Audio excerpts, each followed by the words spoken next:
Is work piling up at the office? Is that report due tomorrow? Well, hey, it's time to take a break. And the internet has some serious time-wasting fun available.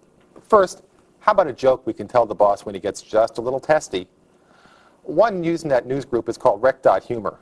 But often the funny quotient is a lot higher in another news group, rec.humor.funny. Let's take a look at what's in that group today.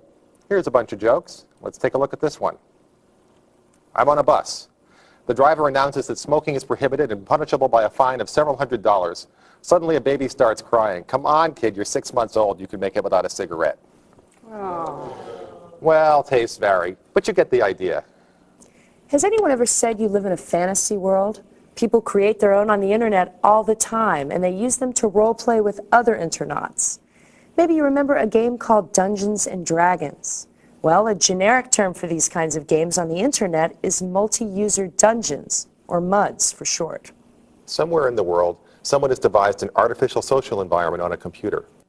It might be in the year 3000 on the planet Jupiter, or it might be the 9th century AD in a mystical land on Earth. MUD players can join that society and take roles within it. They interact with other players.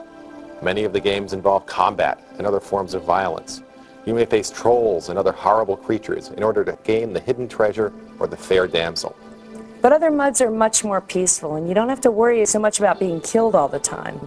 In fact, one thing you should definitely remember is that this fantasy world is in your own head. In reality, you're only typing words on a computer screen. Just keep telling yourself that, no matter what. I like to jolt myself back to reality with a caffeine-laden soft drink. And there's something of a tradition about this among computer geeks. Some like their fizzy water so much that they have engaged in some serious time wasting and created online soda machines. Here, for example, I'm going to connect to a machine at Carnegie Mellon University in Pittsburgh. Looks like it's empty. Must have been a long night last night. If you're a serious hacker, you want to know if the machine is out of your favorite beverage, or maybe you've set up a charge account so that even if you're out of change, you can still buy a cold one. Or if you're into coffee, there's a well-known online coffee pot at Cambridge University in England. It has a video camera trained on it all the time. So just in case I need a cup during my next visit to England, there's one cup left. I better hurry.